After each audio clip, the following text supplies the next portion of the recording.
ನಮಸ್ಕಾರ ವೀಕ್ಷಕರೇ, ಚಾಲುಕ್ಯ ನ್ಯೂಸ್ಗೆ ಸ್ವಾಗತ. ನಾನು ಶೀತಲ್. ಪಾವಗಡದಲ್ಲಿ ಇತ್ತೀಚೆಗೆ ಸಾಕಷ್ಟು ಮನೆಗಳಲ್ಲಿ ಕಳ್ಳತನ ಆಗಿದ್ದ ಹಿನ್ನೆಲೆಯಲ್ಲಿ ಪೊಲೀಸರು ವಿನೂತನ ಕಾರ್ಯಕ್ಕೆ ಮುಂದಾಗಿದ್ದಾರೆ. ಏನು ಅಂತೀರಾ? ಈ ಸ್ಟೋರಿ ನೋಡಿ.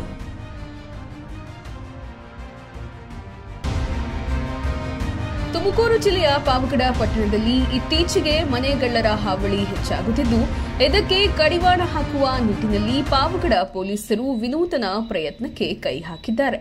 ಅದೇನಪ್ಪಾ ಅಂದ್ರೆ, ಮನೆ ಮಂದಿಯೆಲ್ಲ ಮನೆಗೆ ಬೀಗ ಹಾಕಿಕೊಂಡು ಊರಿಗೆ ಹೋದಂತಹ ಸಂದರ್ಭದಲ್ಲಿ ಪಾವಗಡ ಪೊಲೀಸರಿಗೆ ಮಾಹಿತಿ ನೀಡಿ, ನಾವು ನಿಮ್ಮ ಮನೆಗೆ ರಕ್ಷಣೆ ಕಲ್ಪಿಸುತ್ತೇವೆ ಎಂಬ ಮಾಹಿತಿ ಮತ್ತು ಪೊಲೀಸರನ್ನ ದೂರವಾಣಿ ಸಂಖ್ಯೆಗಳನ್ನು ಒಳಗೊಂಡಂತಹ ಸ್ಟಿಕ್ಕರ್ ಅನ್ನ ಪಾವಗಡ ಪಟ್ಟಣದ ಶ್ರೀನಿವಾಸ ನಗರ, ನಾಗರಕಟ್ಟೆ ವೃತ್ತ ಸೇರಿದಂತೆ ವಿವಿಧೆಡೆ ಮನೆಗಳ ಬಾಗಿಲುಗಳ ಮೇಲೆ ಪೊಲೀಸರೇ ಸ್ವತಃ ಅಂಟಿಸಿ ಜಾಗೃತಿ ಮೂಡಿಸುತ್ತಿದ್ದಾರೆ. ಈ ಸಂದರ್ಭದಲ್ಲಿ ಪಾವಗಡ ವೃತ್ತ ನಿರೀಕ್ಷಕ ಎಂಆರ್ ಸುರೇಶ್ ಮಾತನಾಡಿದರು.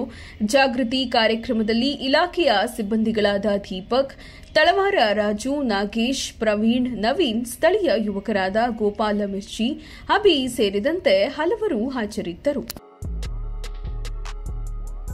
Blue Moon unisex salon makeup studio ಮತ್ತು ಅಕಾಡೆಮಿ ಸ್ವಉದ್ಯೋಗ ಮತ್ತು ಸ್ವಾವಲಂಬನೆಯ ಕನಸು ಕಾಣುತ್ತಿರುವ ವಿದ್ಯಾರ್ಥಿಗಳಿಗೆ ಮತ್ತು ಗೃಹಿಣಿಯರಿಗೆ ಸುವರ್ಣಾವಕಾಶ. 35 ದಿನಗಳ ಪ್ರೊಫೆಷನಲ್ ಮೇಕಪ್ ಆರ್ಟಿಸ್ಟ್ ಕೋರ್ಸ್ಗಳು, ನುರಿತ ವೃತ್ತಿಪರ ತರಬೇತುದಾರರಿಂದ ತರಬೇತಿ ಆರಂಭವಾಗಿದೆ. HD makeup, waterproof makeup, nail art, 15 ತರಹದ ಮೇಕಪ್ಗಳು, 15 ತರಹದ ಹೇರ್ ಸ್ಟೈಲ್, 15ಕ್ಕೂ ಹೆಚ್ಚು ಸ್ಯಾರಿ ಡ್ರೈಪಿಂಗ್ಗಳು ಸೇರಿದಂತೆ ಹಲವು ರೀತಿಯ ತರಬೇತಿಗಳು ಡಿಸೆಂಬರ್ 1ರಿಂದ ಆರಂಭವಾಗುತ್ತಿವೆ. 25,000 ರೂಪಾಯಿಗಳಿಗೆ 35 ದಿನಗಳ ಕಾಲ ವಿಶೇಷ ತರಬೇತಿ ಲಭ್ಯವಿದ್ದು, ಕೆಲವೇ ಸೀಟುಗಳು ಮಾತ್ರ ಬಾಕಿ ಇವೆ. ಸ್ಥಳ ಕೋರ್ಟ್ ಹತ್ತಿರ ಮಿತ್ರ ಟವರ್, MG ರಸ್ತೆ, ಗುಬ್ಬಿ.